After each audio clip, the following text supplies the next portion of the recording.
Et c'est le moment d'accueillir notre trophée européen La France Bouge. Chaque jour, un entrepreneur ou une entrepreneuse qui vient nous présenter son projet de moins de 3 ans. Ils sont là pour vous convaincre, recevoir les bons conseils de notre partenaire de CCI France, Nathalie Carré. Et puis tout ça sous l'œil attentif de notre grand témoin du jour. Aujourd'hui, Gilles Rouvière, le secrétaire général du syndicat du chocolat. Bonjour Brigitte Bayard. Bonjour, merci pour l'invitation. Mais c'est avec plaisir. Vous avez 48 ans, vous habitez à Roubaix. Vous avez travaillé plusieurs années dans la filière du cacao et du chocolat. Vous êtes rendu compte que tout le monde aimait le chocolat, mais sans forcément bien le connaître. Et c'est de là que vous est venue l'idée de cette box. Raconte-moi un chocolat. Alors, qu'est-ce que vous nous proposez exactement ? Eh bien, vous avez 1 minute pour tout nous raconter. Merci. Raconte-moi un chocolat, c'est donc une box de chocolat mensuel autour d'un parcours initiatique. Notre mission, ça va être de raconter le chocolat pour mieux le savourer. Donc tous les mois, on va vous envoyer chez vous 3 tablettes de chocolat noir qui ont été sélectionnées autour d'un thème. Vous allez avoir une petite brochure qui va accompagner les chocolats que vous allez déguster. On va vous raconter toute l'histoire, par exemple d'où viennent les chocolats, leur terroir, leur procédé de fabrication, leur durabilité. Et vous avez également, au dos de la brochure, un petit QR code qui va vous amener vers une vidéo pour apprendre à déguster le chocolat comme un professionnel, comme on le ferait pour un vin. Et voilà, donc nous, on vous offre plus que du chocolat, mais une réelle expérience sensorielle. Et notre promesse, c'est qu'avec Raconte-moi un chocolat, vous ne dégusterez plus le chocolat comme avant. Parfait. Timing impeccable. Merci Brigitte. Alors Nathalie Carré, comme chaque jour, a scruté de très près votre projet pour voir quels sont ses avantages et ses inconvénients. Qu'est-ce que vous en ressortez, Nathalie ? Alors déjà c'est parfait parce qu'on a la box pour la grande découverte ou des coffrets qu'on peut choisir ou alors l'achat de tablettes individuelles, donc il y en a vraiment pour tout le monde. Le prix est accessible, vous n'avez pas donné, mais on sait qu'une tablette de chocolat premium c'est à peu près 6-10 €. Là on a 3 tablettes d'exception pour 21 € et en plus on a des informations sur ce qu'on mange. Puis vous valorisez des filières responsables et ça c'est bon pour les hommes et pour la planète. Alors quelques suggestions. Alors sur votre site c'est bienvenue en terre inconnue quand même, hein. C'est une vraie découverte. Qui sait qu'on fabrique du chocolat au Vietnam par exemple ? Eh ben voilà. Du cacao. Du cacao, oui, de la fève, exactement. Et du cacao. chocolat aussi, d'ailleurs. Voilà. Donc du coup, il va falloir un peu plus expliquer. Alors je sais, je le dis souvent, hein, mais c'est juste parce qu'il faut rassurer. Même quand on est amateur de très bon chocolat, qu'on achète le sien chez un chocolatier réputé, là on arrive dans autre chose et on peut se dire, oula, je vais pas aimer, ça va être trop fort, trop amer, mon palais n'est pas prêt. Donc déjà, c'est quoi le bean to bar ? Vous le dites à un endroit, alors pour nos auditeurs, il s'agit d'acheter directement des fèves de cacao auprès de producteurs, de les transformer intégralement dans l'atelier. Mais alors expliquez pourquoi c'est meilleur en fait que ce qu'on fait habituellement. Vous misez aussi beaucoup sur des chocolats fabriqués avec des fèves ayant toutes la même origine. Mais dans le vin, par exemple, il y a plusieurs cépages et puis c'est bon aussi. Alors pourquoi c'est meilleur s'il n'y a une seule origine, par exemple ? Et puis par souci de pédagogie pour attirer les amateurs qui ne sont pas encore experts, quand on va sur votre boutique en ligne pour acheter simplement des tablettes, on a un peu désemparé, on a des pourcentages de cacao de provenance. Alors, comment savoir si le chocolat de Trinité va me plaire d'un coup d'œil ? Peut-être ajouter des pictos à côté de chaque nom qui donnent le profil aromatique du chocolat, la puissance de l'amertume, la force du chocolat, le côté fruité ou floral, bref.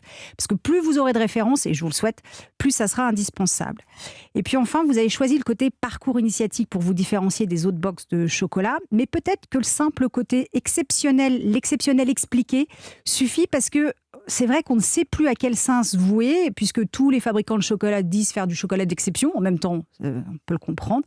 Parce que finalement, Raconte-moi un chocolat, c'est vraiment la découverte des chocolats exceptionnels du tour de monde, inconnus pour beaucoup, mais aujourd'hui accessibles à tous. Parfait. Alors Brigitte, qu'est-ce que vous pensez des remarques de Nathalie ? J'ai pris grande note des remarques de Nathalie. Je trouve que ça fait tout à fait sens. Il y a encore beaucoup de travail à faire effectivement sur notre site. On a lancé il y a 2 ans à peu près en mode bootstrapping, c'est-à-dire vite fait pour tester le concept. 2 ans plus tard, effectivement, le concept qui était à la base qu'une box mensuelle est devenu aussi un e-shop. Et donc, avec la diversification de l'activité, c'est aussi complexifier le site qui aujourd'hui est à refondre clairement. Donc je prends bien note des commentaires de Nathalie.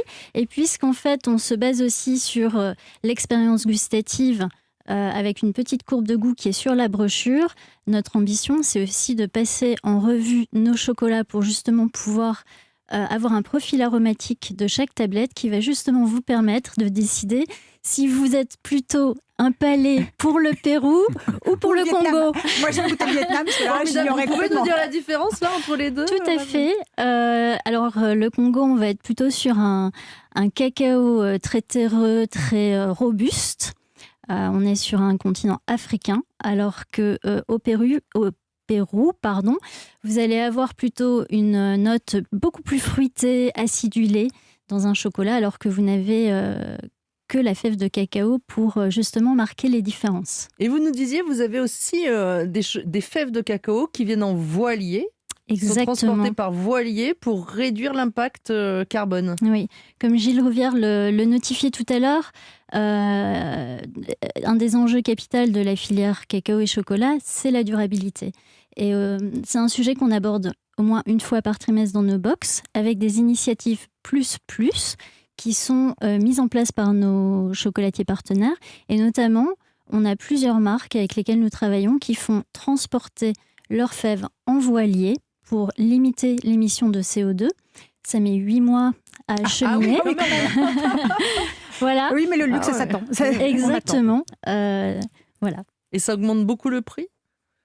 On est sur des chocolats haut de gamme. Il n'y a pas de premium par rapport à un chocolat qui vient par voilier qu'un autre, mais c'est des initiatives qui permettent de faire évoluer la filière.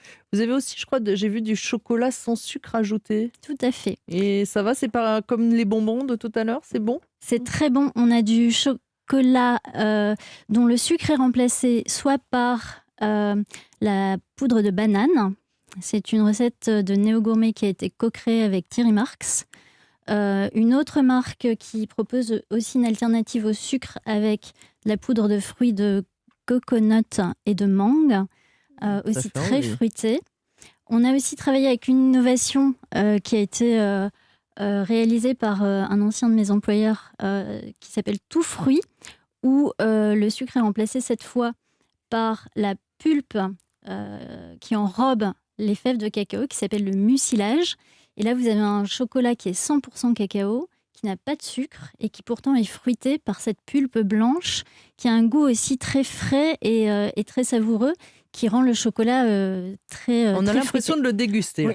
Gilles Rouvière, vous êtes le secrétaire général du syndicat du chocolat. Qu'est-ce que vous pensez de ce parcours initiatique, de cette initiative? On l'a évoqué, un des vrais enjeux également, c'est de sensibiliser le consommateur à la diversité et la richesse du chocolat. Je crois que l'exemple est criant, le nombre de localités différentes, des savoir-faire. Donc nous, on voit ça d'un très bon œil et on est très très soucieux que le consommateur, effectivement, ait une vision globale des chocolats, que ce soit en grande distribution, ou en TPE, PME, en boutique, ou via des canaux plus spécialisés. C'est ça aussi la richesse de la filière. Et on a vraiment l'impression, effectivement, que ça ressemble à la dégustation du vin, la dégustation du chocolat. Il y a des vrais liens entre le vin et le chocolat en termes de diversité, de terroir, d'arômes. C'est une vraie richesse. Merci Brigitte Bayard. On peut donc trouver vos box sur internet raconte-moi-un-chocolat.com. Et si vous avez aussi un projet, vous avez envie d'être challengé par notre patronne ou le patron du jour, eh bien c'est très simple. Un seul mail sur e1-lafrancebouche@europe1.fr et promis, Charlotte Barécan et moi, on lira toutes les candidatures. Et nous sommes toujours avec Gilles Rouvière, le secrétaire général du syndicat du chocolat. Vous êtes notre grand témoin du jour et on reste ensemble jusqu'à 14h. Europe 1.